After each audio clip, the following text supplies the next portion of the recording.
أعوذ بالله من الشيطان الرجيم. بسم الله الرحمن الرحيم. الدعوة نور وضاء تجد ظلمات الحيران، منهج خير الناس جميعا لا يبلى عبر الأزمان، فالحكمة تكسو دعوتنا والرحمة فيها عنوان، ورسول الله يوجهنا.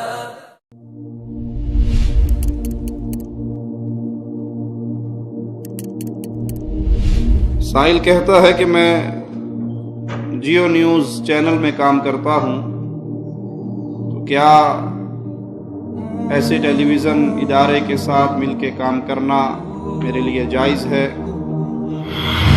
سائل کہتا ہے کہ میں عقیدتاً موحد ہوں، اللہ کی توحید کو سمجھتا ہوں، اللہ پر ایمان رکھتا ہوں، لیکن شوقیہ طور پر کچھ دن کے لیے کسی شادی بیاہ میں یا کسی پروگرام میں جانے کے لیے، اپنے آپ کو سنوارنے کے لیے، خوبصورت بننے کے لیے گلے اور ہاتھ میں کوئی کڑے پہن سکتا ہوں۔ سائل کہتا ہے کہ حدیث میں آیا ہے اگر جوتے کا تسمہ بھی ٹوٹ جائے تو اللہ سے مانگو۔ اب مجھے اگر پیسوں کی ضرورت ہو تو میں اللہ سے مانگوں یا اپنے کسی دوست کے سامنے ہاتھ پھیلاؤں؟ سائل کہتا ہے کہ پاکستان کا قومی ترانہ جب پڑھا جاتا ہے تو عموماً لوگ ادب و احترام سے کھڑے ہو جاتے ہیں، لیکن میں نے سنا ہے کہ نبی صلی اللہ علیہ وسلم صحابہ کو بھی اپنی تعظیم میں کھڑے ہونے سے منع کر دیا کرتے تھے، تو کیا ہمیں قومی ترانے یا کسی شخص کے احترام میں کھڑا ہونا چاہیے؟ کہتا میرے کچھ شیعہ ساتھی ہیں، وہ کہتے ہیں کہ نبی صلی اللہ علیہ وسلم نے کہا کہ جس کا میں مولا اس کا علی مولا۔ کیا واقعی ایسی کوئی حدیث ہے؟ میں عموماً اپنے گھر والوں کو صحیح بخاری اور صحیح مسلم کی احادیث کے حوالے دیتا ہوں، مگر وہ یہ کہہ کر اسے ماننے سے انکار کر دیتے ہیں کہ صحیح بخاری اور صحیح مسلم میں کئی حدیثیں تحریف کی گئی ہیں، کئی احادیث اپنی مرضی سے شامل کی گئی۔ امام بخاری، امام مسلم نے احادیث نبی صلی اللہ علیہ وسلم کی وفات کے کئی سو برس بعد جمع کی۔ سائل کہتے ہیں کہ میرے چچا بیمار ہیں اور وہ انگلیوں پہ تسبیح کرتے ہوئے گن نہیں سکتے، تو کیا وہ تسبیح استعمال کر سکتے ہیں؟ سائل کہتا ہے میں داڑھی رکھ چکا ہوں، مگر اپنے خاندان میں جسے بھی داڑھی رکھنے کا کہتا ہوں وہ جواب میں کہتا ہے داڑھی رکھنا فرض نہیں، سنت ہے۔ کچھ کہتے ہیں داڑھی رکھنے کا حکم تو ہے مگر اسے شیو کرنے کا منع کہیں نہیں کیا گیا، یعنی رکھ لو تو ثواب، نہ رکھو تو کوئی گناہ نہیں۔ اس بارے میں کوئی دلیل دیجیے۔ سائل کہتا ہے کہ مرد پر سونا تو حرام ہے، لیکن کیا وہ ہیرے کی انگوٹھی یا ہار پہن سکتا ہے؟ تعویذ کے بارے میں کسی بھائی نے سوال کیا ہے۔ تعویذ فیس بک پہ مختلف تعویذ لوگ بنا کے بھیج دیتے ہیں، ان کو شیئر کرنا کیسا ہے؟ داڑھی مونڈے امام کے پیچھے نماز ہو جاتی ہے۔ ایک آدمی کا بچہ 1 سال کا ہے اور وہ اس ڈر سے حمل نہیں ہونے دیتا کہ بچہ چھوٹا اور بیوی کمزور ہے، اس انسان کے بارے میں آپ کیا کہتے ہیں؟ کون سے رشتہ دار صلہ رحمی کے زیادہ حقدار ہیں؟ اگر عورت جسمانی کمزوری کی وجہ سے 2 سال کے بعد بچہ نہ لینا چاہتی ہو تو پھر کیا کریں؟ ان الحمد للہ نحمده ونصلي على رسوله الكريم۔ اعوذ باللہ من الشیطان الرجیم، بسم اللہ الرحمن الرحیم۔ قل هو اللہ احد اللہ الصمد لم يلد ولم يولد ولم يكن له كفوا احد۔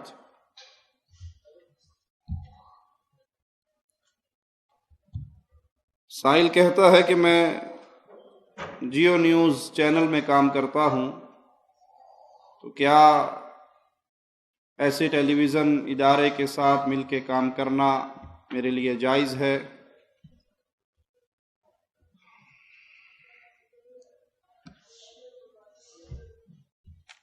شریعت اسلامیہ نے بڑا اچھا اصول سمجھایا ہے، تعاونوا علی البر والتقوی، نیکی کے کام، بھلائی کے کام میں مدد کرو، برائی کے کام میں مدد نہ کرو۔ کسی بھی ایسے ادارے میں کام کرنا جہاں برائی اور اچھائی دونوں موجود ہوں اور آپ کو برائی کی بھی سپورٹ کرنی پڑے، ان کی بھی مدد کرنی پڑے، وہاں پہ کام کرنا جائز نہیں ہے۔ نیکی کے کام میں لوگوں کی مدد کریں، گناہ کے کام میں مدد نہ کریں۔ تو ایسے چینلز جس پہ گانے، فلمیں، ڈرامے، بے پرد عورتیں، قوالیاں، شرکیہ پروگرام یہ سارے چلتے ہوں، وہاں پہ کسی اہل ایمان کے لیے، موحد کے لیے اس چینل میں کام کرنا جائز نہیں ہے۔ تو اس کو چاہیے کہ اور روزگار تلاش کرے، یا اگر وہ اسی فیلڈ کا ماہر ہے تو پھر اسلامک چینلز جیسے ہمارا پیغام ٹی وی ہے، جس پر الحمدللہ کتاب اللہ اور سنت رسول اللہ صلی اللہ علیہ وسلم کا پیغام عام کرنے کی کوشش ہو رہی ہے، تو وہاں پر ایسے لوگ جنہیں اللہ نے ان صلاحیتوں سے نوازا ہے تو وہ دینی چینلز پر رابطہ کریں اور وہاں پہ جاب تلاش کریں۔ ایسا ٹی وی چینل جس پہ کفر، شرک، بے حیائی، بے دینی، یہ تو چھوٹی باتیں ہیں کہ کسی کی غیبت ہوتی ہے، کسی کی پگڑی اچھالی جاتی ہے، کسی کی عزت کا جنازہ نکلتا ہے، کہنے کو یہ بھی بہت بڑی بات ہے کسی مسلمان کے اوپر اس طرح کی تہمتیں اور الزامات لگانا، لیکن یہ کفر اور شرک کے مقابلے میں بہت چھوٹی چیز ہے۔ اگر وہاں پہ قوالیاں نشر ہوتی ہیں، وہاں پہ اہل شرک کو سٹیج دیا جاتا ہے اور وہاں پر کفریہ پیغام نشر ہوتے ہیں، اور آپ ایک ملازم ہیں، آپ کو وہ پروگرام ارینج کرنا ہے، آپ اگر کیمرہ مین ہے ریکارڈ کرنا ہے، تو آپ کے لیے قطعاً جائز نہیں جسے لا الہ الا اللہ کی سمجھ آ جائے، جو توحید کو سمجھ لے، پھر وہ کسی شرکیہ کفریہ پروگرام میں شامل نہ ہو، اس کی مدد نہ کرے، بلکہ اپنی صلاحیتیں اللہ کے دین کو پھیلانے میں خرچ کرے، نہ کہ اللہ کے دین کو مٹانے اور گدلہ کرنے کی تحریک میں حصہ ڈالے۔ سائل کہتا ہے کہ میں عقیدتاً موحد ہوں، اللہ کی توحید کو سمجھتا ہوں، اللہ پر ایمان رکھتا ہوں، لیکن شوقیہ طور پر کچھ دن کے لیے کسی شادی بیاہ میں یا کسی پروگرام میں جانے کے لیے، اپنے آپ کو سنوارنے کے لیے، خوبصورت بننے کے لیے گلے اور ہاتھ میں کوئی کڑے پہن سکتا ہوں۔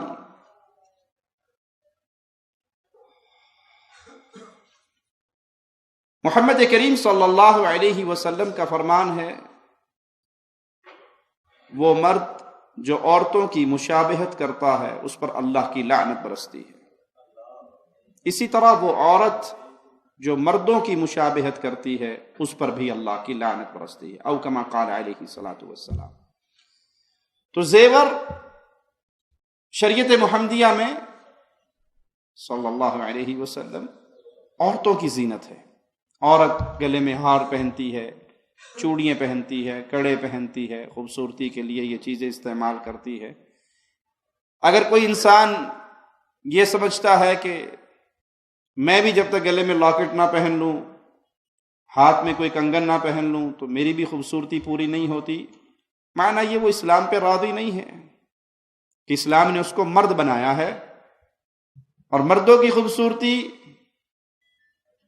چہرے کے اس پر رونق باوقار تاج کے ذریعے اللہ نے مردوں کو حسن دیا ہے۔ وہ داڑھی شیو کر لیتے ہیں، ہاتھوں میں کڑے پہن لیتے ہیں، گلے میں کوئی لاکٹ پہن لیتے ہیں کسی کے نام کا، اور سمجھتے ہیں کہ بالکل اب میں خوبصورت نوجوان لگ رہا ہوں۔ وہ حقیقت میں اسے اپنی مردانگی پسند نہیں ہے، اس کا بس نہیں چلتا بیچارہ کسی طرح زنانہ بن جائے۔ اگر تو ہاتھوں میں کوئی کڑے پہنے، کوئی پتھر پہنے، بھلے وہ انگوٹھی کی صورت میں پہن لے، یا اور اس پہ یہ عقیدہ بھی رکھے کہ یہ انگوٹھی، یہ کڑا، یہ چین، اس کے پہننے سے فلاں مرض، فلاں بیماری ختم ہو جاتی ہے، یہ فلاں پیر صاحب نے، فلاں شاہ صاحب نے پڑھ کر دیا ہے، اس نے پھونک مار کے دی ہے، تو پھر تو وہ تو عقیدے سے گیا، بد عقیدہ ہو گیا۔ نہ پتھروں میں شفا ہے، نہ دھاتوں میں شفا ہے، نہ پیروں کی پھونکے مارے ہوئے کالے دھاگوں میں شفا ہے، بلکہ جو اس طرح کی چیز کو لٹکاتا ہے اس کو اسی کے حوالے کر دیا جاتا ہے، یعنی وہ اللہ کی رحمت سے دور ہو جاتا ہے۔ اگر تو کوئی عقیدے کی لحاظ سے پہنتا ہے، جی یہ زمرد پہن لیا، یاقوت پہن لیا، فیروزہ پتھر پہن لیا، میری فلاں فلاں فلاں بیماریوں کا علاج ہو گیا، تو یہ تو بد عقیدہ ہے، یہ پتھروں پہ ایمان لاتا ہے، اللہ کی توحید کا انکار کرتا ہے۔ لیکن ایک شخص ایسی کوئی چیز نہیں، اس کا کوئی عقیدہ نہیں ہے، وہ خوبصورتی کے لیے ہاتھوں میں پہنتا ہے، چین گلے میں پہنتا ہے، تو یہ مرد ہونے کے باوجود عورتوں کی مشابہت کر کے اللہ کی لعنت کا حقدار بن رہا۔ مسلمان مردوں میں یہ چیز آئی کہاں سے؟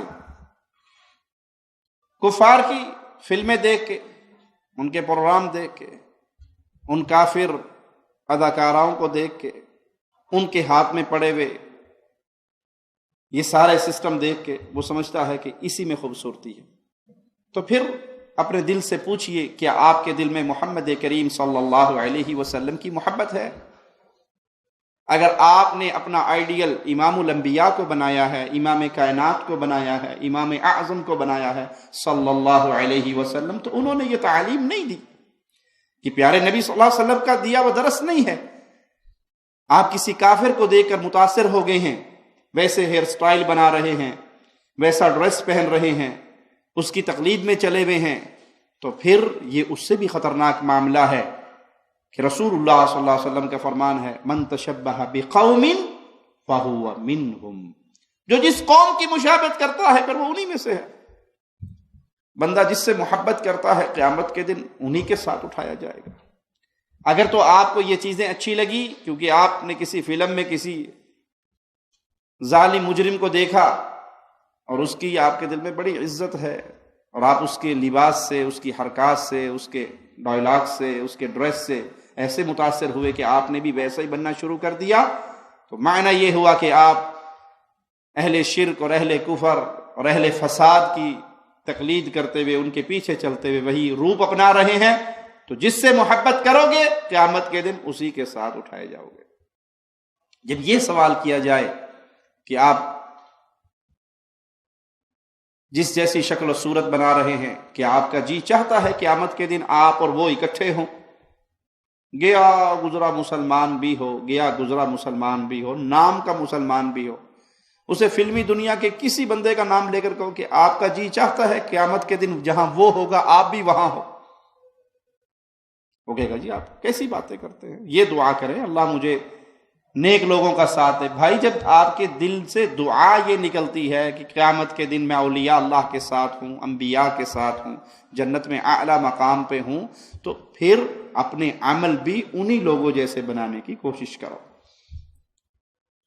اور اگر آپ یہ سمجھتے ہیں کہ یہ لوگ بڑے اچھے ہیں تو اپنے دل سے فتویٰ لیجئے۔ کیا کبھی آپ کے دل نے یہ پکار بلند کی کہ کاش قیامت کے دن جہاں فلاں اداکار اور اداکارہ ہوں تو مجھے بھی اللہ اس کے پڑوس میں ہی جگہ دے دے، بس مزے ہیں، وہ گاتی رہے گی میں سنتا رہوں گا؟ گیا گزرا مسلمان بھی یہ دعا نہیں کرے گا۔ تو معنی کیا کہ اس کی فطرت سلیم تسلیم کرتی ہے کہ یہ لوگ ایسے نہیں ہیں جن کے ساتھ آخرت میں اکٹھے ہونے کی دعا انسان کے دل سے نکلے۔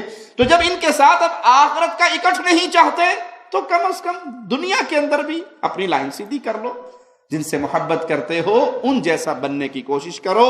اور اگر آپ کے دل میں محبت ہے محمد کریم صلی اللہ علیہ وسلم کی تو پھر ان کی سنتوں پہ، پیارے نبی کے طریقوں پہ چلیے، صالحین سے پیار کیجئے۔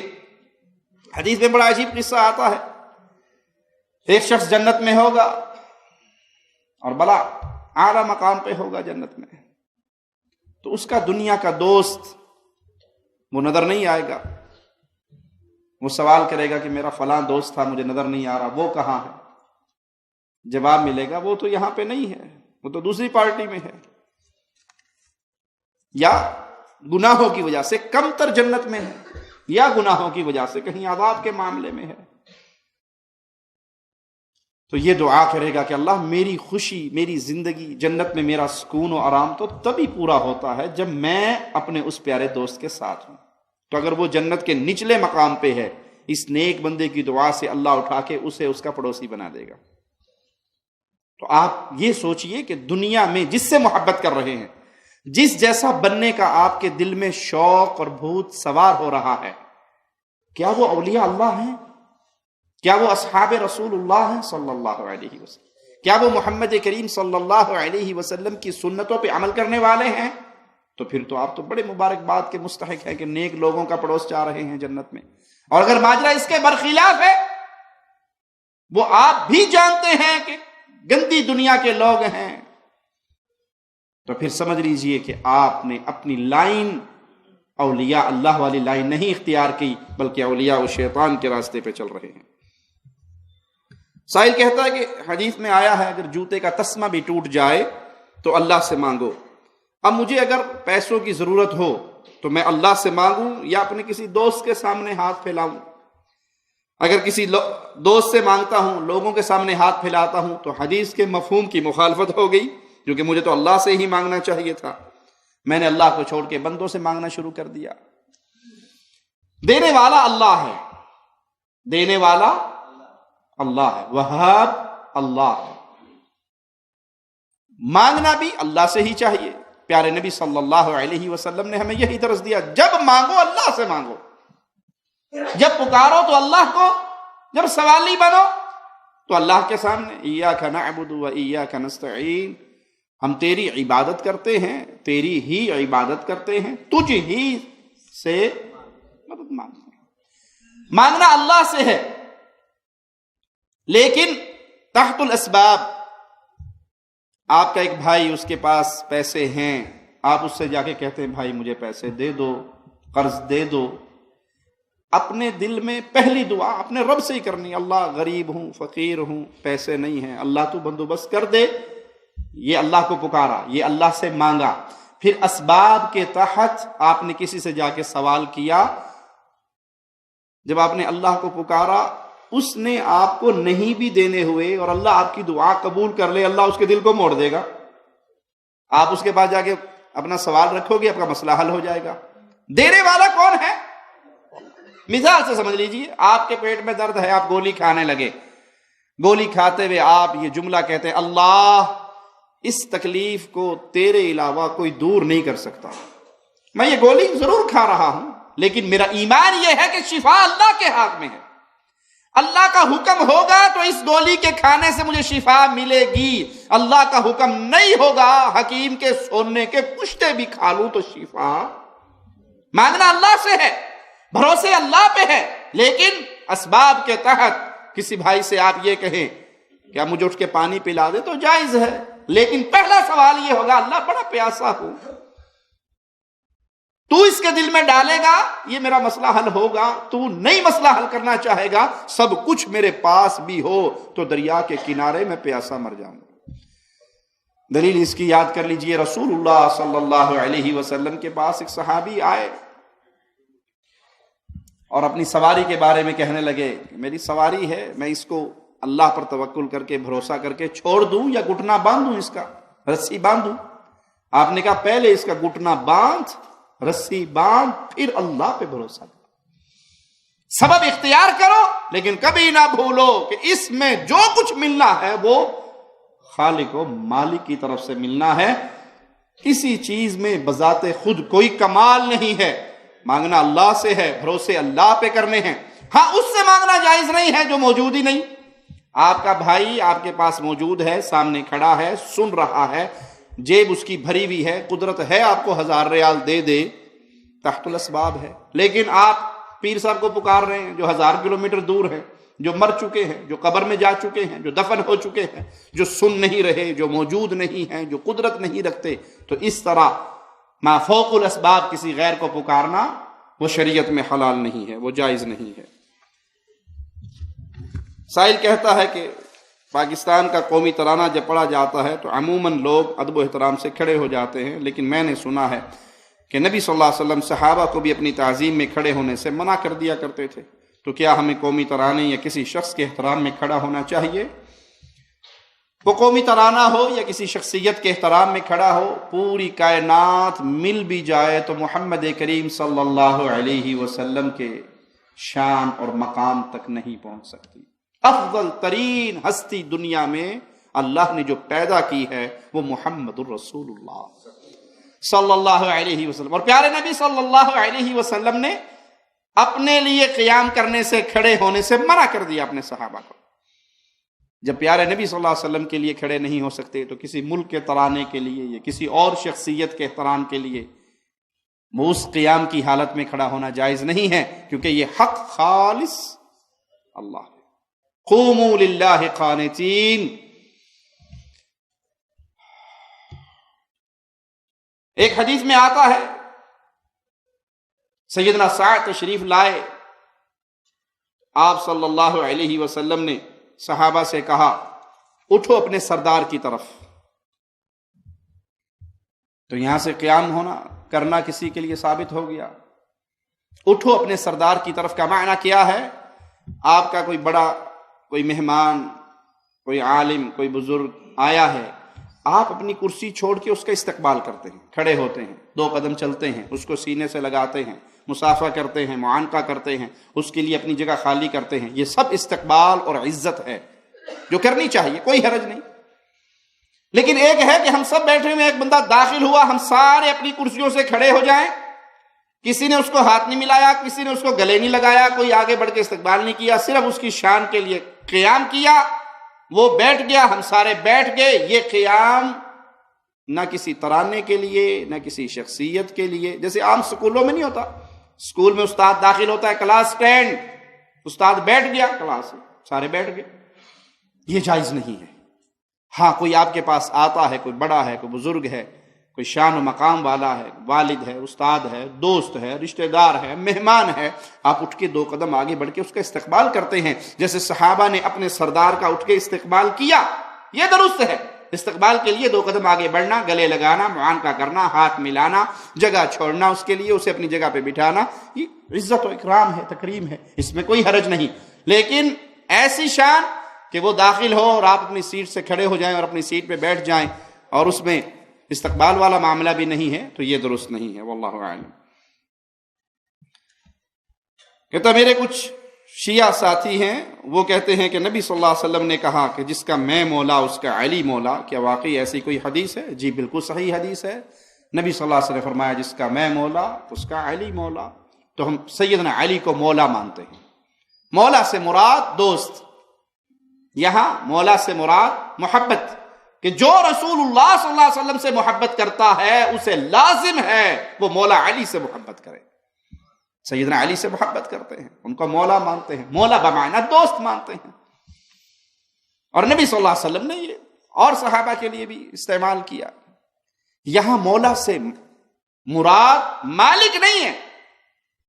انسانیت کے مالک نہ علی ہے نہ رسول اللہ ہے، بلکہ وہ جب مالکت معنی آئے گا تو حسبنا اللہ، ہمیں اللہ کافی ہے، نعم المولا، وہ ہمارا مالک ہے، وہ ہمارا مددگار ہے، اس سے بہتر نہ کوئی مالک ہے نہ مددگار ہے.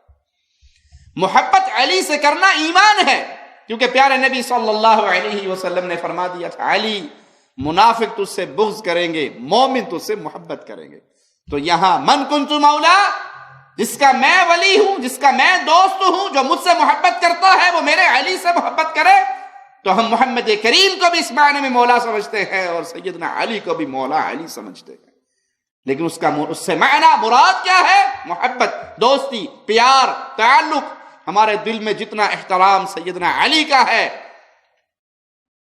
پیارے نبی صلی اللہ علیہ وسلم کی اس حدیث کی روشنی میں ہم اتنا ایمان لاتے ہیں، تسلیم کرتے ہیں. لیکن سیدنا علی کو بشر سمجھتے ہیں، انسان سمجھتے ہیں، مالک نہیں سمجھتے، مشکل کشا نہیں سمجھتے. ان سے محبت کو ایمان کا حصہ جانتے ہیں، کیونکہ ان سے نفرت منافق ہونے کے لیے ایک ہی گناہ کافی ہے، وہ بندہ منافق ہے جو سیدنا علی سے نفرت کرتا ہے، بغض رکھتا ہے. لیکن اس کا یہ مطلب نہیں ہے کہ آپ سیدنا علی رضی اللہ عنہ کو مشکل کشا سمجھے، حاجت روا سمجھے، بگڑی بنانے والا سمجھے، اولاد دینے والا سمجھے، بارش برسانے والا سمجھے، زمین پیدا کرنے والا سمجھے، آسمان پیدا کرنے والا سمجھے.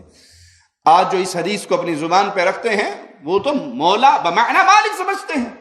وہ کہتے ہیں سورج بھی علی نے بنایا، زمین بھی علی نے بنائی، آسمان بھی علی نے بنایا، بارش بھی علی برساتے ہیں. نوح علیہ السلام، یونس علیہ السلام گرفتار ہوئے، ان کو نجات علی نے دی. ساری اللہ مالک کی صفات اٹھاتے ہیں اور سیدنا علی پہ فٹ کر دیتے ہیں. ایسا عقیدہ رکھنے والا وادی ایمان سے نکل جاتا ہے اور کفر میں داخل ہو جاتا ہے. سائل کہتا ہے میں نے قرآن پاک کی 2 صورتیں یاد کی، وہی جو ہم جمعے کی نماز میں پڑھتے ہیں، تو یہ دونوں صورتیں روزانہ عشاء کی نماز میں پڑھتا ہوں. یہ بتا دیجئے کہ یہ دونوں صورتیں کسی بھی نماز میں پڑھی جا سکتی ہیں یا صرف جمعے کے دن ہی ان کی فضیلت ہے؟ جمعے کی نماز میں مسنون ہے، رسول اللہ صلی اللہ علیہ وسلم نے اس کی تلاوت کی، لیکن اگر کسی بھائی کو کوئی اور صورت نہیں یاد، یہی 2 صورتیں یاد ہیں، تو وہ نماز باقی دنوں کے اندر بھی پڑھ سکتا ہے، کوئی حرج نہیں۔ جیسے حدیث میں ایک صحابی کا آتا ہے کہ وہ ہر روز سفر پہ آپ نے بھیج دیا ان کو، وہ ہر نماز میں سورت اخلاص، قل هو اللہ احد، اس کی تلاوت کرتے، اور سورت بھی پڑھتے لیکن یہ بھی پڑھتے۔ آ کے لوگوں نے رسول اللہ صلی اللہ علیہ وسلم کے سامنے یہ ماجرا رکھا تو آپ نے ان سے پوچھا ایسا کیوں کیا؟ کہا اس میں اللہ کی وحدانیت کا، الوہیت کا ذکر ہے، توحید کا ذکر ہے، مجھے اس سے بڑی محبت ہے، مجھے اس صورت سے بڑی محبت ہے۔ تو انسان اگر کسی کو یہی 2 صورتیں یاد ہیں اور مزید صورتیں نہیں یاد، کوئی حرج نہیں، وہ پڑھ سکتا ہے۔ میں عموماً اپنے گھر والوں کو صحیح بخاری اور صحیح مسلم کی احادیث کے حوالے دیتا ہوں، مگر وہ یہ کہہ کر اسے ماننے سے انکار کر دیتے ہیں کہ صحیح بخاری اور صحیح مسلم میں کئی حدیثیں تحریف کی گئی ہیں، کئی احادیث اپنی مرضی سے شامل کی گئی۔ امام بخاری، امام مسلم نے احادیث نبی صلی اللہ علیہ وسلم کی وفات کے کئی 100 برس بعد جمع کی۔ اب کس طرح کہا جا سکتا ہے کہ یہ بالکل درست ہے، لہذا ہم اس میں شامل کی گئی احادیث کو صحیح تسلیم نہیں کرتے؟ یہ لوگ ایک بات اور کہتے ہیں کہ اگر 10 افراد کو ایک ہی لائن میں کھڑا کر دیا جائے اور پہلے شخص کے کان میں کچھ لفظ بولے جائیں، وہ شخص دوسرے کے کان میں وہی لفظ کہے، پھر دوسرا تیسرے کے کان میں، تیسرا چوتھے کے کان میں، اسی طرح 9ویں 10ویں کے کان میں، تو بات کچھ کی کچھ بن جاتی ہے۔ یعنی پہلے شخص کے کان میں کہے گی بات، اگر 10ویں شخص سے پوچھیں گے تو وہ اس کے اندر کوئی کمی اور اضافہ کر چکا ہوگا۔ یہ باتیں سن کر میں لاجواب ہو جاتا ہوں، یہ سوچ کر کہ بات تو درست ہے کہ حدیث میں بھی تحریف ہو سکتی ہے۔ اب میرا سوال یہ ہے کہ میں اہل خانہ اور دوست احباب کو کس دلیل سے یقین دلاؤں کہ صحیح بخاری اور صحیح مسلم میں غلط اور ضعیف حدیثیں موجود نہیں ہے؟ یہ شبہ پیدا کرنے والے منکرین حدیث کا ٹولہ ہے، جو حدیث کو ظنی سمجھتے ہیں، انکار کرتے ہیں، جی ہو سکتا ہے ٹھیک ہو سکتا ہے غلط ہو سکتے والی بات ہے۔ پیارے بھائی، جس طرح قرآن حکیم اللہ کی طرف سے نازل شدہ ہے، اسی طرح اس قرآن کی بہترین تفسیر حدیث رسول بھی اللہ کی طرف سے نازل شدہ ہے۔ اللہ نے اپنے کلام کی اور محمد کریم صلی اللہ علیہ وسلم کے فرمان کی حفاظت کا ذمہ لیا ہے۔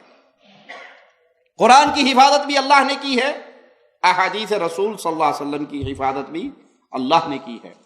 جیسے نبی صلی اللہ علیہ وسلم پہ قرآن حکیم کا نزول ہوتا اور قرآن کو اس وقت لکھا جاتا، اسی طرح فرامین رسول اللہ صلی اللہ علیہ وسلم کو بھی لکھا جاتا۔ جہاں صحابہ کی جماعت قرآن لکھتی، وہاں صحابہ احادیث رسول صلی اللہ علیہ وسلم بھی لکھتے۔ جو اعتراض آپ احادیث رسول پہ کر رہے ہیں، اگر کوئی سیم یہی اعتراض قرآن پاک پہ کرے، یہ قرآن حکیم جو چھپا ہوا نسخہ ہمارے ہاتھ میں ہے، یہ نبی صلی اللہ علیہ وسلم کے دور میں تو نہیں تھا۔ ایک آیت کسی کے پاس تھی، ایک آیت کسی کے پاس تھی، ایک آیت کسی کے پاس تھی، یہ حصے بٹے ہوئے تھے، بکھرے ہوئے تھے۔ ایک جگہ چھپا ہوا کتابی شکل، چمڑوں کے اوپر ہی یا ہڈیوں کے اوپر ہی یا پتھروں کی تختیوں کے اوپر بھی اکٹھا تو نہیں تھا۔ ایک صحابی نے لکھ لیا، پتہ نہیں ہو سکتا دوسرے صحابی نے کچھ اور لکھ لیا ہو، اور وہ چلتا آ رہا ہے، آج تک اس کی سند باقی ہے قراء کرام کے پاس، تو ہو سکتا ہے اس کے اندر بھی اضافہ اور کمی ہو گئی ہو۔ یہ ہو سکتا ہے عقلانیت کے بت کی پوجا کرنے والوں کا جملہ ہے۔ یہ قرآن اور حدیث اللہ کی طرف سے نازل شدہ ہے، اس میں ایک لفظ کے اضافے اور کمی کی کسی کے پاس کوئی اختیار نہیں ہے۔ اگر کہیں جی دیکھیں صحیح احادیث ہیں، ضعیف احادیث ہیں، اگر آپ یہ اعتراض کرتے ہیں تو یہ اللہ کی رحمت ہے، یہ کمال ہے اس دین کی حفاظت کا کہ اللہ نے محدثین کی ایسی جماعت پیدا کی جنہوں نے نبی صلی اللہ علیہ وسلم کے فرامین کے اندر اضافہ کرنے والوں کو کھنگال کے الگ کر دیا، صحیح روایات الگ کر دی اور ضعیف روایات الگ کر دی۔ اگر آپ نے صرف اعتراض لینا ہے تو اعتراض رافضیت، شیعت کلام الہی پہ بھی کرتی ہے۔ ان کے نزدیک قرآن ہی اور ہے، ان کے نزدیک اس قرآن کے اندر بہت ساری آیات ابو بکر، عمر، عثمان، نعوذ باللہ ثم نعوذ باللہ، انہوں نے نکال دی۔ کچھ آیات اپنے پاس سے داخل کر دی، کچھ آیات کم کر دی، یہ ان کا دعویٰ ہے۔ انہوں نے آیات گھڑی بھی ہیں، یا ایھا الرسول بلغ ما انزل الیک فی ولایت علی، اصل آیت یہ ہے، شیعوں کا دعویٰ ہے، کتابیں بھری پڑی ہیں ان کے پاس۔ تو جو آپ شبہ حدیث کے بارے میں رکھ کے اسے کنڈم کرنے کی کوشش کرتے ہیں، وہی شبہ اگر قرآن پہ کوئی پیش کر دے گا تو آپ کے پاس کیا جواب ہے؟ نہیں، یہ وحی ہے، قرآن بھی وحی ہے، حدیث مصطفیٰ بھی وحی ہے، اور اس وحی کی حفاظت اللہ مالک نے اپنے ذمے لی ہے۔ اس دین اسلام کو قیامت کی دیواروں تک کوئی تبدیل نہیں کر سکتا۔ اور رسول اللہ صلی اللہ علیہ وسلم کے دور میں جہاں قرآن حکیم لکھا گیا وہیں احادیث رسول بھی لکھی گئی، اور پھر امت کا اجماع ہوا صحیح بخاری پر کہ اس کے اندر کوئی روایت موضوع، ضعیف، من گھڑت نہیں ہے، قرآن کے بعد صحیح ترین کتاب یہی ہے۔ کہا جاتا ہے قرآن کریم کو سمجھ کر اور ترجمے کے ساتھ پڑھنا چاہیے۔ اگر میں قرآن پاک کا ترجمہ نہ پڑھوں، بس اس کی تلاوت کرتا رہوں، تو کیا میرے قرآن پڑھنے کی فضیلت ختم ہو جائے گی، یا سمجھے بغیر پڑھنے کا بھی اجر ملے گا؟ قرآن حکیم اللہ مالک کا کلام ہے۔ پیارے نبی صلی اللہ علیہ وسلم نے فرمایا اس میں سے جو الف لام میم پڑھتا ہے، ایک حرف پڑھتا ہے، اللہ اس کو 10 نیکی دیتا ہے۔ اور میں یہ نہیں کہتا کہ الف لام میم ایک حرف ہے، الف الگ حرف ہے، لام الگ حرف ہے، میم الگ حرف ہے، تو صرف الف لام میم پڑھنے سے انسان کے اکاؤنٹ میں 30 نیکی لکھی جاتی۔ قرآن حکیم کو پڑھنا، تلاوت کرنا بہت باعث اجر و ثواب ہے، لیکن اصل مقصد اس قرآن کے نزول کا قرآن کو سمجھنا ہے۔ آپ یہ سمجھے کہ میں عربی عبارت قرآن حکیم کی پڑھتا رہوں اور بس ٹھیک ہے، الحمدللہ ثواب ہے، کوئی شک نہیں کہ ثواب ہے، لیکن جب تک آپ اس کی ٹرانسلیشن نہیں پڑھیں گے، ترجمہ نہیں پڑھیں گے، تفسیر نہیں پڑھیں گے، آپ کو پتہ ہی نہیں لگے گا اللہ کیا کیا رہا ہے۔ جب تک آپ یہ نہ سمجھیں کہ لا الہ الا اللہ اس کا معنی کیا ہے، اس کا تقاضا کیا ہے، آپ اس کو 100 دفعہ تسبیح پڑھتے رہے اور قبر کا طواف کرتے رہے۔ اب قبر کا طواف کرنے والا، قبر پہ سجدہ کرنے والا لا الہ الا اللہ بھی پڑھتا رہے، اس کا یہ کلمہ پڑھنا اسے فائدہ دے گا؟ تو قرآن حکیم کو جب تک سمجھ کے نہیں پڑھا جائے گا، اس وقت تک ہمیں توحید سمجھ نہیں آئے گی، ایمان سمجھ نہیں آئے گا، عقیدہ سمجھ نہیں آئے گا۔ اور یہی علماء سو کی سب سے بڑی کامیابی ہے۔ قرآن بس عربی پڑھ لو، ترجمہ نہ پڑھنا۔ کیوں؟ ترجمہ پڑھو گے تو آپ بس برباد ہو جاؤ گے، ہلاک ہو جاؤ گے۔ اتنے ظالم ہیں کہ وہ کتاب جس کو پڑھ کر عمل کرنے سے جنت ملتی ہے، جہنم سے انسان بچتا ہے، وہ کہتے ہیں اس کو سمجھ کے نہ پڑھنا، بڑی مشکل کتاب، صرف مولویوں کو سمجھ آتی، آگے پیچھے کسی کو سمجھ نہیں آتی۔ یہ ڈھکوسلا ہے مولویوں کا کہ اگر آپ نے قرآن حکیم کو پڑھنا شروع کر دیا تو ان کے پیٹ کا دھندا، کاروبار بند ہو جائے گا۔ اس لیے وہ کہتے ہیں کہ بس آپ ٹھیک ہے الحمدللہ رب العالمین پڑھتے رہا کرو، لیکن اس کا معنی کیا ہے یہ سوچنے کی ضرورت نہیں۔ تو قرآن کو عربی عبارت کو پڑھنا باعث اجر و ثواب ہے، کوئی شک نہیں اس میں، لیکن اصل اس قرآن کے نزول کا مقصد یہ ہے کہ اس سے ہدایت لی جائے، اس کو اپنی زندگی کے اندر لاگو کیا جائے، اس میں جو احکامات آئے ہیں اس پہ عمل کیا جائے۔ وہ کب نصیب ہوں گے؟ جب آپ اس کو ترجمے اور تفسیر سے پڑھیں گے۔ سائل کہتا ہے میں نے سنا تھا کہ نبی صلی اللہ علیہ وسلم اپنی پیاری بیوی اور خاص طور پہ سیدہ عائشہ رضی اللہ تعالی عنہا کے سر پہ تیل لگاتے تھے، ان کے ہاتھ دبا دیا کرتے تھے۔ کیا واقعی ایسی کوئی حدیث ہے؟ ہمارے علم میں ایسی کوئی روایت نہیں ہے، لیکن ہاں ایسی حدیث موجود ہے کہ نبی صلی اللہ علیہ وسلم کی زوجہ محترمہ فرماتی ہیں کہ جب آپ گھر میں ہوتے اپنے اہل و عیال کی خدمت میں ہوتے، جب آپ گھر میں ہوتے تو اہل و عیال کی خدمت میں ہوتے۔ یہ حدیث موجود ہے، لیکن جس کے اندر ایسی ڈیٹیل ہو کہ وہ یہ اعمال کرتے ہوں، ہمارے علم میں ایسی کوئی روایت نہیں ہے۔ کہتے ہیں جمعے کے دن جب بھی مسجد میں داخل ہو تو جمعے کی فرض نماز سے پہلے تحیۃ المسجد 2 رکعت ادا کرنی چاہیے۔ یہ بتا دیجئے کیا اس کا تعلق صرف جمعے کے دن سے ہے یا مسجد میں جب بھی آئیں اسے پڑھنا ضروری ہے؟ نہیں، مسجد میں جب بھی آئیں تو 2 رکعت پڑھ کے بیٹھنا، جو بیٹھنا چاہے اس کے لیے لازم ہے کہ وہ 2 رکعت ادا کرے اور پھر بیٹھے۔ اگرچہ جمعے کے دن خطبہ بھی شروع ہو چکا ہو تو آ کے بیٹھنا نہیں چاہیے، بلکہ 2 رکعت ادا کرنی چاہیے۔ جیسے وہ صحابی تشریف لائے اور بیٹھ گئے، آپ صلی اللہ علیہ وسلم نے اس کو بغیر 2 رکعتیں پڑھے بیٹھتے ہوئے دیکھا تو سوال کیا 2 رکعتیں پڑھ لی؟ کہا نہیں۔ آپ نے کہا کھڑے ہو اور 2 رکعتیں ادا کرو۔ تو اس کا تعلق جمعے سے نہیں ہے، اس کا تعلق مسجد کے ادب و احترام سے ہے۔ جب مسجد میں آئیں 2 رکعت ادا کر کے بیٹھیں۔ میں نے آپ کی ایک تقریر میں سنا تھا کہ جو شخص صبح شام 10 مرتبہ درود شریف پڑھ لیتا ہے تو قیامت کے دن نبی صلی اللہ علیہ وسلم کی اس کو شفاعت نصیب ہوتی ہے۔ جی اس کا ذکر حدیث میں موجود ہے۔ تو سوال کرتے ہیں کہ وہ درود شریف کون سا ہے جو ہم ہر نماز میں پڑھتے ہیں، یا کوئی اور دوسرا درود بھی پڑھ سکتے ہیں؟ سب سے افضل درود ابراہیمی ہے، وہ پڑھیے۔ لیکن اور الفاظ کے اندر بھی مختصر بھی اللہم صلی علی نبینا محمد صلی اللہ علیہ وسلم الفاظ پڑھے جا سکتے ہیں، کوئی حرج نہیں، لیکن سب سے زیادہ افضل وہی ہے جو نبی صلی اللہ علیہ وسلم نے سکھایا اور ہم لوگ نماز میں پڑھتے ہیں، درود ابراہیمی جو لوگوں نے بنائے ہوئے ہیں، درود تاج، درود ماہی، درود لکھی، یہ میڈ ان انڈیا پاکستانی درود ہیں، اور اس کے اندر اکثر الفاظ شرکیہ الفاظ ہیں۔ نبی صلی اللہ علیہ وسلم کو نور من نور اللہ کہا جاتا ہے اور مختلف اضافے کیے جاتے ہیں، اس سے بچنا چاہیے۔ سائل کہتے ہیں کہ میرے چچا بیمار ہیں اور وہ انگلیوں پہ تسبیح کرتے ہوئے گن نہیں سکتے، تو کیا وہ تسبیح استعمال کر سکتے ہیں؟ اگر ریاکاری مقصود نہ ہو اور مثلا 100 دفعہ حدیث میں استغفار کی تعداد کا ذکر آیا ہے، لا الہ الا اللہ وحدہ لا شریک لہ لہ الملک ولہ الحمد یحیی و یمیت وہو حی لا یموت بیدہ الخیر وہو علی کل شیء قدیر، اس کی تعداد کا ذکر ہوا ہے۔ تو اگر کوئی شخص بیمار ہے یا انگلیوں پہ نہیں گن سکتا، جو افضل عمل ہے وہ یہ انگلیوں کی پوریوں پہ گننا ہے، تو اس صورت میں اگر کوئی تسبیح استعمال کرتا ہے، مقصود ریاکاری کسی کو دکھلانا نہیں ہے، تو انشاءاللہ کوئی حرج نہیں، واللہ اعلم۔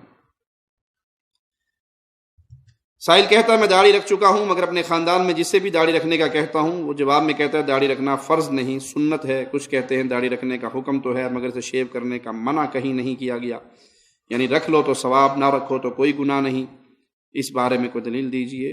نبی صلی اللہ علیہ وسلم نے داڑھی رکھنے کا حکم دیا ہے، کہ ایسا ماجرا نہیں ہے کہ آپ کرو تو ٹھیک ہے، نہ آپ کرو تو گناہ کوئی نہیں، یہاں حکم ہے پیارے نبی صلی اللہ علیہ وسلم کا، وفروا اللحى وفروا ای کثروا، داڑھیوں کو بڑھاؤ، معاف کرو، لٹکاؤ، یہ مختلف الفاظ احادیث میں آئے ہیں۔ تو جہاں نبی کا حکم ہو اور اس حکم کی خلاف ورزی کی جائے تو گناہ نہیں تو اور کیا ثواب ہوگا۔ ایک تو ہے کہ آپ صلی اللہ علیہ وسلم نے استغفار کیے، ایک مجلس میں 70 مرتبہ استغفار کرتے، کہیں 100 کی عدد کا ذکر ہے، کوئی کرے گا ثواب پائے گا، نہیں کرے گا ثواب سے محروم ہے۔ لیکن یہاں حکم ہے داڑھی کو معاف کرو، داڑھی کو بڑھاؤ، مشرکوں کی مخالفت کرو، مشرکوں کی مخالفت کرو، مونچھوں کو پس کرو، داڑھی کو لٹکاؤ، داڑھی کو معاف کرو، داڑھی کو۔ تو یہاں جہاں حکم کا ذکر آتا ہے، جب حکم عدولی کی جائے گی تو انسان گنہگار ہوگا۔ اگر وتر کے دوران دعائے قنوت یاد نہیں تو کیا وہ کتاب اٹھا کر اسے دیکھ کے پڑھے؟ نہیں، وہ یاد کرے، لیکن اگر بغیر قنوت کے بھی وتر پڑھ لیتا ہے تو انشاءاللہ قبول ہوگا، لیکن اس دعا کو یاد کرے اور یاد کرنے کے بعد اس کو ادا کرے۔ سبحان اللہ والحمد للہ ولا الہ الا اللہ واللہ اکبر، اس کے پڑھنے کے بارے میں بھائی نے پوچھا ہے، اس تسبیح میں بہت اجر و ثواب پنہا ہے، اس کو کثرت سے پڑھنا چاہیے۔ سبحان اللہ والحمد للہ ولا الہ الا اللہ واللہ اکبر، یہ الفاظ درست ہیں اور اس کو پڑھنے میں اجر و ثواب ہے۔ سائل کہتا ہے کہ مرد پر سونا تو حرام ہے، لیکن کیا وہ ہیرے کی انگوٹھی یا ہار پہن سکتا ہے؟ مرد کے لیے سونا پہننا حرام ہے، چاندی کی انگوٹھی پہن سکتا ہے، اور اس کے اندر خوبصورتی کے لیے کوئی پتھر، عقیدہ نہیں، خوبصورتی کے لیے کوئی پتھر لگا دے، وہ ہیرے کا پتھر ہو یا موتی ہو یا کوئی اور چیز ہو، تو انشاءاللہ واللہ عالم اس میں کوئی حرج نہیں۔ لیکن سائل میرا خیال سوال کرنے والا بھائی کراچی کا رہنے والا ہے، تو حالات خراب ہیں، کوشش کریں کوئی سستی سی پہن لیں، یہ نہ ہو کہ اس انگوٹھی کے چکر میں کوئی انگلی کاٹ کے ہی لے جائے، ٹھیک ہے؟ تو اس لیے ایسی چیزوں سے بچیں۔ ہار کا بھائی نے سوال کیا ہے، تو مرد کے لیے ہار پہننا جائز نہیں ہے، ہار عورتوں کے لیے ہے، جو چیز اللہ نے عورتوں کے لیے حلال کی ہے وہ انہی کو پہننے دیجیے۔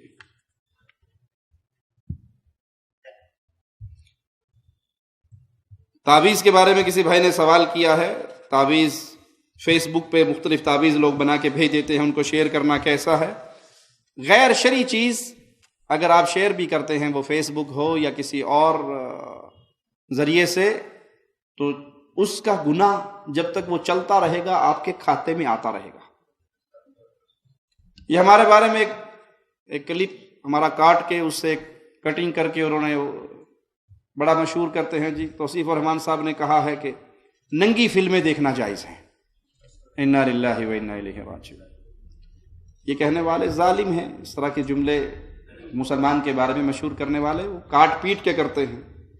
اصل جملہ جو ہم نے وہاں پہ کہا تھا اس کو پھر دوہرا دیتے ہیں.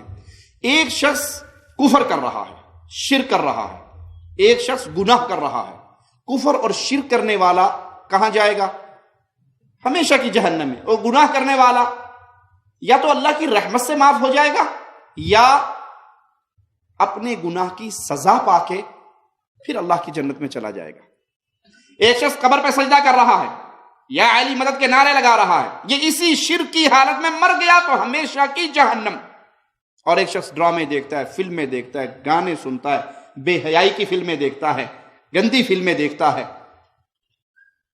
اگر یہ توبہ کیے بغیر مر گیا، یہ کبیرہ گناہ کرتے ہوئے مرا ہے. کبیرہ گناہ کرنے کا مجرم وہ اپنے گناہ کی سزا پا کے جنت میں ضرور جائے گا. جیسے ترمذی کے اندر روایت موجود ہے کہ موحدین ہوں گے، جہنم میں ہوں گے اپنے گناہوں کی وجہ سے، یدرکہم الرحمہ، ان کو اللہ کی رحمت آ لے گی اور پھر ان کو وہاں سے نکال کے جنت کی ایک نہر میں غوطہ دلوا کے نہلا کے چاند کی طرح چمکتے ہوئے چہرے بنا کے ان کو جنت مل جائے گی. تو بڑے سے بڑا گنہگار ہو، وہ قاتل ہو، وہ زانی ہو، وہ شرابی ہو، وہ فلمی دنیا میں ڈوبا ہوا ہو، بالآخر کبھی نہ کبھی جنت اس کا بسیرا ضرور بنے گا اگر موحد ہے، اگر توحید ٹھیک ہے، اگر شرک اکبر نہیں کر رہا، غیر اللہ کو نہیں پکار رہا. یا ہم نے یہ فتویٰ نہیں دیا کہ یہ فلمیں دیکھو یہ گناہ ہے. آپ فیس بک کے ذریعے کوئی غلط چیز، کوئی گانا، کوئی فلم، کوئی بے حیائی کی چیز، کوئی شرکیہ چیز اگر شیئر کرتے ہیں، وہ جتنی آگے پھیلتی رہے گی آپ کا گناہ اتنا ہی بڑھتا رہے گا. لیکن ہاں پھر جملہ دہرائیں گے، شرک کی حالت میں کوئی بندہ بیت اللہ میں بھی مرے گا تو ابو جہل نے حج نہیں کیے تھے؟ ابو جہل حاجی نہیں تھا، کہاں گیا؟ جہنم میں. شرک کی موجودگی میں کوئی نیکی کام نہیں آ سکتی. توحید کی موجودگی میں کوئی گناہ مستقل جہنم کا ایندھن نہیں بنا سکتا. وہ ضرور اللہ کی رحمت سے معاف ہوگا، سزا بھگتے گا اور اللہ کی جنت میں جائے گا. لیکن اس کا یہ مطلب نہیں کہ مولوی صاحب نے فتویٰ دے دیا جی کہ گناہ گار جنت میں ضرور جائے گا تو رج کے گناہ کرو. جہنم کا ایک غوطہ ایسے شخص کو جس نے زندگی میں کبھی غم نہیں دیکھا ہوگا، ایک دفعہ جہنم میں ڈال کے اس کو نکالا جائے گا اور اس سے سوال ہوگا دنیا کے اندر کوئی خوشی، کوئی پیارا موقع، کوئی اچھا وقت، کوئی ٹھنڈی سانس یاد ہے تجھے؟ کہے گا ساری زندگی اسی طرح جلتا بلتا ہوا آیا ہوں. جہنم کا ایک غوطہ دنیا بھر کی ساری نعمتوں کو بلانے کے لیے کافی ہوگا. اللہ ہدایت عطا فرمائے.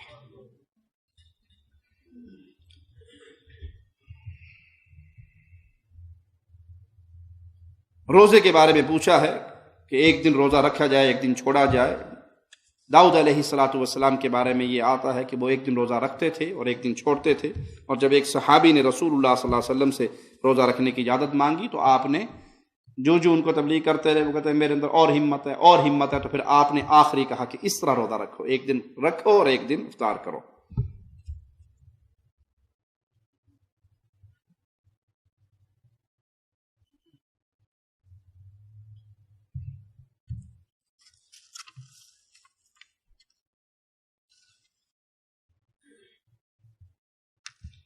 تصویر کے بارے میں کسی بھائی نے پوچھا ہے، جو تصویر مجبوری کی تصویر ہے انشاءاللہ اللہ اس پہ رحمت فرمائے گا اور معاف کرے گا، اور جو شوقیہ تصویریں ہیں ان سے بچنا چاہیے. اپنے گھروں میں تصویریں لٹکانا، جس گھر میں تصویر لٹکی ہوئی سجی ہوئی ہو رحمت کا فرشتہ وہاں پہ داخل نہیں ہوتا.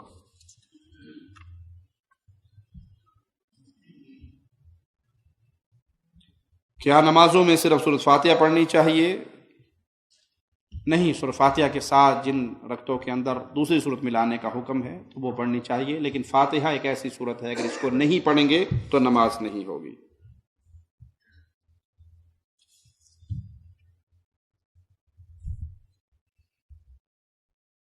میں اپنی داڑھی سے بہت محبت کرتا ہوں اور داڑھی میں جب کنگھی کرتا ہوں، خوبصورت بناتا ہوں تو انجانے میں کچھ بال ٹوٹ جاتے ہیں. تو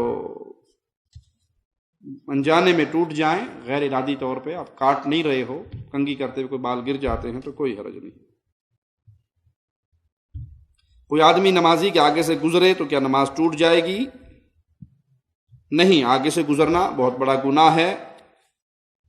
اگر کوئی گزرتا ہے تو اس کو روکنے کا حکم ہے، اور اگر وہ بضد ہے گزرنے پہ تو ایک روایت میں ہے کہ اس کو روکو، وہ شیطان ہے۔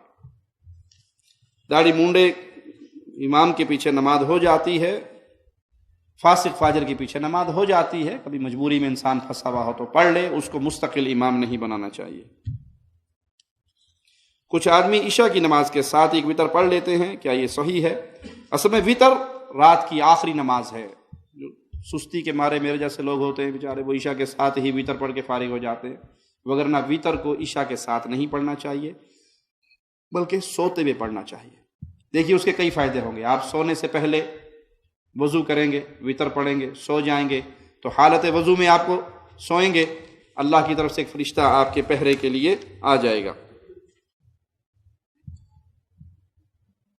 اور جب آپ سونے سے پہلے 3 رکعت بھی وتر پڑھ کے سو جاتے ہیں تو آپ کا نام غافلوں میں شامل نہیں ہوگا۔ ہنسی مذاق میں طلاق ہو جاتی ہے یا نہیں؟ حدیث میں آتا ہے کہ ہنسی مذاق میں طلاق دی جائے تو ہو جاتی ہے، اس لیے یہ ہنسی مذاق کی چیز نہیں ہے، یہ اللہ کی حدود ہیں۔ یہ نہیں ہے کہ ہنسی مذاق میں طلاق دے دو اور پھر کہو جی ہم تو مذاق کر رہے تھے۔ مذاق کے اندر ایسا کام نہیں کرنا چاہیے۔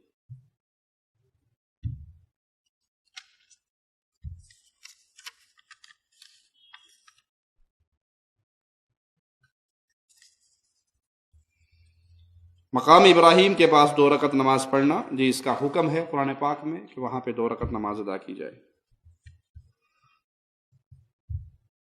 ایک آدمی کا بچہ 1 سال کا ہے اور وہ اس ڈر سے حمل نہیں ہونے دیتا کہ بچہ چھوٹا اور بیوی کمزور ہے، اس انسان کے بارے میں آپ کیا کہتے ہیں؟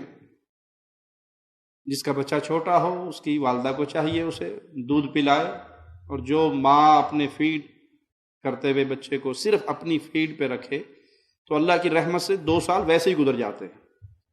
یہ جو بہت جلدی حمل ہو جاتا ہے اکثر کیسز میں اس کی وجہ یہ ہوتی ہے کہ ماں اپنا دودھ کم پلاتی ہے۔ وہ نیا دور ہے نا، کہتے ہیں جی ہماری بچہ بھوکھا مرتا مر جائے، میری باڈی نہ خراب ہوئے، زیادہ دودھ پلاؤں گی تو چھاتیاں لٹک جائیں گی، فلاں ہو جائے گا، فلاں ہو جائے گا، فٹنس خراب ہو جائے گی۔ اللہ نے یہ اس بچے کی خوراک لگائی ہے، فٹنس بعد میں ہے، اس کی خوراک پہلے ہے۔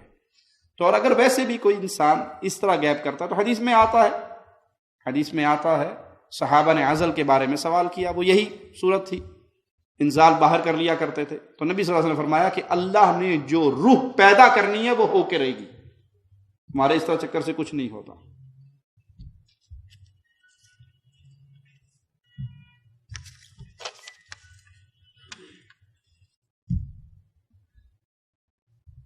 چار رکعت والی نماز میں جب آدمی دوسری رکعت میں ملتا ہے اور اتحیات پڑھ کے جب کھڑا ہوتا ہے تو کیا اسے رفع الیدین کرنا چاہیے؟ جی، نبی صلی اللہ علیہ وسلم کی سنت ہے، صحیح بخاری کے اندر یہ حدیث موجود ہے، اسے کرنا چاہیے۔ وراثت میں لڑکے اور لڑکیوں کا حصہ کس طرح ہوگا؟ لڑکی کو لڑکے کی نسبت آدھا حصہ ملے گا وراثت میں۔ سونے پر زکوٰۃ کا پوچھا ہے، 7.5 تولے جب سونا ہو جائے تو اس پہ پھر زکوٰۃ ہے۔ بعض لوگ یہ سمجھتے ہیں کہ 7.5 کے اوپر جو ہوگا اس پہ زکوٰۃ ہوگی، نہیں، جب 7.5 تک پہنچ گیا تو سارے پہ زکوٰۃ ہے۔ اب وہ 7.5 رہے یا 8 ہو جائے یا 9 ہو جائے یا 10 ہو جائے تو اس سارے پہ زکوٰۃ دی جائے گی۔ نماز نبوی کا صحیح طریقہ کیا ہے؟ محمدی نماز ہماری ایک تقریر ہے، وہ سن لیجئے۔ اب آپ کا یہ ایک سوال ہی ماشاءاللہ 1 گھنٹے کا ہے۔ یا نماز نبوی یہ کتاب ہے جو دارالسلام سے شائع ہوئی، بیت السلام سے بھی شائع ہوئی، ڈاکٹر سید شفیق الرحمان کی بڑے بھائی ہیں میرے حافظہ اللہ، وہ لے لیجئے، اس کو پڑھیے، اور اس میں نماز کا مکمل طریقہ صحیح احادیث کی روشنی میں بیان کیا گیا ہے۔ گاڑی ماہانہ قسطوں پہ لینا کیسا ہے؟ اگر اس قسط شارٹ ہونے کی صورت میں آپ کو پلنٹی دینا پڑتی ہے تو یہ سود ہے، اور اگر وہ 2-3 قسطوں کے بعد گاڑی آپ سے لے لیتے ہیں تو پھر علماء کا یہی قول ہے کہ وہ ٹھیک ہے۔ کون سے رشتہ دار صلہ رحمی کے زیادہ حقدار ہیں؟ والدین کی طرف سے آپ کی والدہ کے رشتہ دار، آپ کے والد کے رشتہ دار، آپ کا داد کا، آپ کا نان کا، یہ صلہ رحمی کے بہت زیادہ حقدار ہیں۔ خاص طور پہ جب ماں باپ فوت ہو جائیں تو ان کے رشتہ دار، ان کے دوستوں کے ساتھ نیکی کرنا بہت بڑا ثواب کا کام ہے۔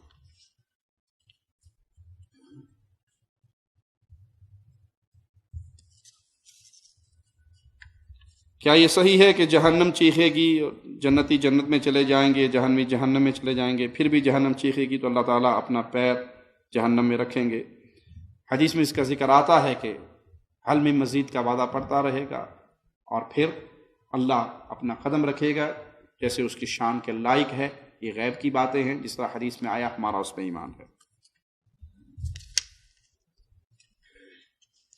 کیا لڑکی ولی کے بغیر نکاح کر سکتی ہے؟ کورٹ میرج کیا حقیقت ہے؟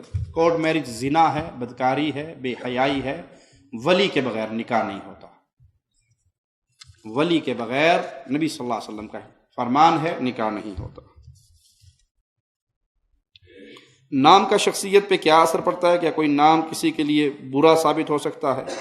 ہمیں اپنے بچوں کے نام کیسے رکھنے چاہیے؟ یہ مشہور ہے کہ نام رکھا کسی بچے کا، بچہ بیمار لگ گیا، جی یہ نام بدلو، نام پا رہا ہے منڈے تے نام پا رہا ہے، انہوں نام بدل دو۔ تو یہ میڈ ان انڈیا پاکستان رسم ہے۔ کسی نام کی وجہ سے کوئی بیمار نہیں ہوتا، یا کسی نام کی وجہ سے غیر شرعی نام نہیں رکھنے چاہیے۔ غیر شرعی نام، عبد النبی، عبد الرسول، عبد الامام، پیر دتا، پیر بخش، نبی بخش، علی بخش، ولی بخش، یہ نام منع ہے، غیر اللہ کی عبادت کی طرف اشارہ کرتے ہیں۔ اور نام رکھنے میں انسان کو یہ چاہیے کہ وہ انبیاء کے نام پہ، صحابہ کرام کے نام پہ، اولیاء کے نام پہ نام رکھے۔ عید میلاد النبی منانا کیسا عمل ہے؟ بدعت ہے۔ نبی صلی اللہ علیہ وسلم کی ہجرت کے 600 سال کے بعد اس کا آغاز ہوا، پیارے نبی نے ایسا نہیں کیا۔ وضو بنانے کے بعد اگر کافر سے مصافحہ کر لیں تو وضو ضائع ہو جاتا ہے؟ ہمارے علم میں ایسی کوئی روایت نہیں ہے کہ کسی کافر سے ہاتھ ملانے سے وضو ضائع ہو جائے گا۔ ہاں، اگر آپ کو یہ ہے کہ وہ طہارت کا خیال نہیں رکھتا، ہو سکتا ہے اس کا ہاتھ ناپاک ہو، تو پھر اپنے ہاتھ کو آپ پاک کر لیں۔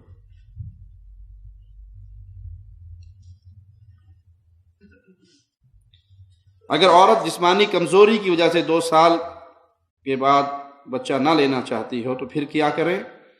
اگر تو ڈاکٹرز کا بورڈ بیٹھ کے یہ فیصلہ کرتا ہے کہ یہ عورت اگر پریگننٹ ہوگی تو اس کی ڈیتھ ہو جائے گی، اس کے لیے، اس کی صحت کے لیے، اس کی زندگی کے لیے اب اس کے لیے ایسا ممکن نہیں ہے، تو پھر وہ جو سسٹم بند کروانے کا معاملہ ہے اس کی اجازت ہے۔ لیکن اگر وہ یہ سمجھتی ہے کہ میں کمزور ہوں، تو دیسی گھیو پلاؤ، دودھ پلاؤ، شہد کھلاؤ، طاقت کی چیزیں کھلاؤ، ٹھیک ہو جائے گی، کوئی حرج نہیں ہے۔ کمزوری کو بہانہ بنا کر اولاد سے پیچھے ہٹنا یہ درست نہیں ہے۔ کیا نبی کریم صلی اللہ علیہ وسلم اپنی قبر مبارک میں زندہ ہیں؟ پیارے نبی صلی اللہ علیہ وسلم دنیا سے فوت ہو کے اللہ کی جنت میں منتقل ہو چکے ہیں۔ آپ کی قبر مبارک جنت کا باغ ہے۔ آپ اپنی قبر مبارک میں آخرت کی زندگی کے ساتھ زندہ ہیں، برزخ کی زندگی کے ساتھ، دنیا کی زندگی نہیں۔ ہمیں آپ کی زندگی کا شعور نہیں، آپ کو ہماری زندگی کا شعور نہیں۔ آپ کی قبر مبارک جنت کا باغ ہے، آپ اللہ کی جنت میں ہیں۔ یہ غلط عقیدہ ہے کہ وہاں کوئی قبر پہ جائے سلام کرے تو آپ جواب بھی دیتے ہیں، کسی پیر صاحب کے لیے ہاتھ ملانے کے لیے ہاتھ بھی باہر نکالتے ہیں۔ یہ سب اپنے پیروں فقیروں کے لیے گھڑی ہوئی قصے کہانیاں لوگوں نے بنا لیے ہیں، اس کی کوئی حقیقت نہیں۔ آپ اپنی قبر میں زندہ ہیں آخرت کی زندگی کے ساتھ۔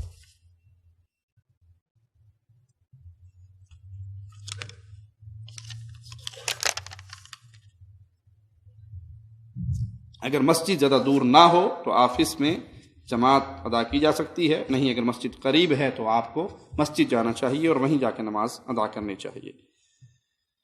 یہ کہ اعلان سن لیجئے، جمعے کے دن جالیہ ثنائیہ جدید میں عصر کے بعد سے اردو کا پروگرام ہو رہا ہے، تو ساتھی اس میں تشریف لے جائیں۔ کئی علماء ریاض سے بھی اور ریاض سے باہر سے بھی تشریف لا رہے ہیں۔ اقول قولی هذا واستغفر الله لي ولكم ولسائر المسلمين فاستغفروه انه هو الغفور الرحيم۔